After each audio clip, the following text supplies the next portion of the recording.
अस्सलामुअलैकुम वरहमतुल्लाहि वबरकातुहू। दोस्तों, आप देख रहे हैं हमारा तिब्बी मालूमाती चैनल हर्बलिस्ट टीवी 786 और मैं हूं आपका मेज़बान हकीम एएस बासिर। दोस्तों, आज की इस वीडियो में हम आपको जल नीम बूटी की शनाख्त, पहचान, उसके फ़ायदे और इस्तेमाल करवाने वाले हैं। इससे पहले अगर अभी तक आप लोगों ने हमारा चैनल सब्सक्राइब नहीं किया तो हमारा चैनल सब्सक्राइब कर लें और बेल आइकन को दबा लें। जी नाज़रीन, आप स्क्रीन पर देख रहे हैं ये जल नीम बूटी का जो पौधा है ये आपके सामने दिखाया जा रहा है। बहुत सारे दोस्त जो है वो कमेंट्स में लिखते हैं, मैसेजेस करते हैं, इनबॉक्स में आते हैं, कहते हैं जी आप जो भी बूटी के बारे में तफसील से बताएं तो काइंडली उसकी लाइव तस्वीर ज़रूर दिखाया करें। हमें पौधा ढूंढ के तलाश करके उखाड़ के हमें दिखाया करें, उसके पत्ते, बीज, टहनी, उसकी शक्ल सूरत, उसका रंग ढंग, हर चीज़ उसकी दिखाया करें। तो ये बूटी आपके सामने, इसके पत्तों को गौर से देख लें कि नीम के पत्तों से मुशाबत होने की वजह से इसको जल नीम कहा जाता है और जायका भी इसका नीम की तरह से कड़वा होता है जी। इसके मुख्तलिफ नाम है, बंगाली में जल ब्राह्मी और जल नीम इसका मशहूर नाम है, जल नीब भी कहते हैं, पंजाबी में वितर बुक्कन कहते हैं और संस्कृत में बर्म परलूनिया, गुजराती में बोयक्रत इसको कहा जाता है। ये मुख्तलिफ ज़ुबानों में इसके नाम है। अगर इसकी शनाख्त की बात करें तो मैंने पहले भी आपको वीडियो में बता दिया, एक मशहूर बूटी है। आम तालाबों के किनारों पर ये खड़ी हुई मिलती है, सीधा खड़ा हुआ बूटा इसका पौधा होता है।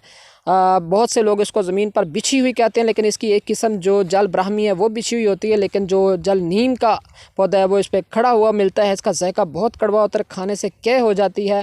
गुलाबी रंग के फूल इसमें निकलते हैं। एक सफ़ेद रंग भी इसकी है जो कि कीमियाई अवामिल में कुछ तजात में इस्तेमाल होती है। इसको उखाड़ते हुए एहतियात करनी चाहिए कि लोहे की कोई चीज़ आप इस्तेमाल ना करें। इसका मिजाज दूसरे दर्जे में गर्म खुश्क है। 5 ग्राम से 10 ग्राम इसकी खुराक है। इसका जो ख़ास एक कड़वा जायका होता है, इसका जो जौहर पाया जाता है उसमें रोगनी मादा होता है जो उल्टी और बुकाई लेकर आता है और यही वो ख़ास मादा है जो अमराज सदावी, कोड़, ज़रीले हमराज और ख़ारिश के लिए मुफीद है। फोड़ों को पकाती है, बवासीर और फोड़ों फिंसियों को ठीक कर देती है।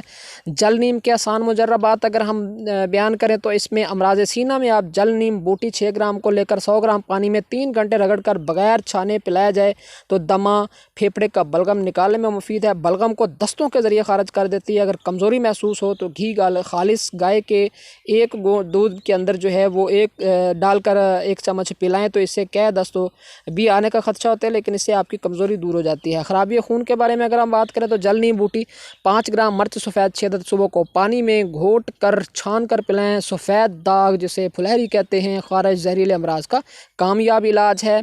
दूसरे जल्दी अमराज में भी इसका इस्तेमाल होता है। यह नुस्खा आपके सामने इस तरीके से आप इसको जो है वो नुस्खा जात तैयार करके आप इस्तेमाल करवा सकते हैं। इसका एक ख़ास टेक्सचर तैयार किया जाता है जल नीम बूटी का। इसमें जल नीम का रस 250 ग्राम, रेक्टिफाइड सेपरेट 250 ग्राम लेकर किसी शीशी में बंद करके एक हफ्ता तक ठंडी जगह पर रखें।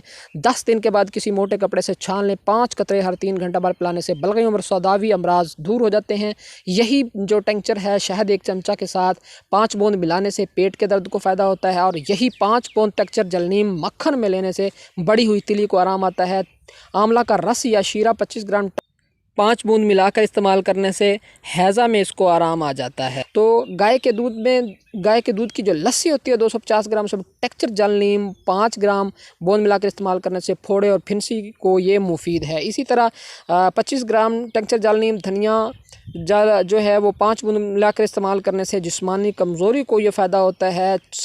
चीनी इसमें 25 ग्राम इस्तेमाल कर सकते हैं।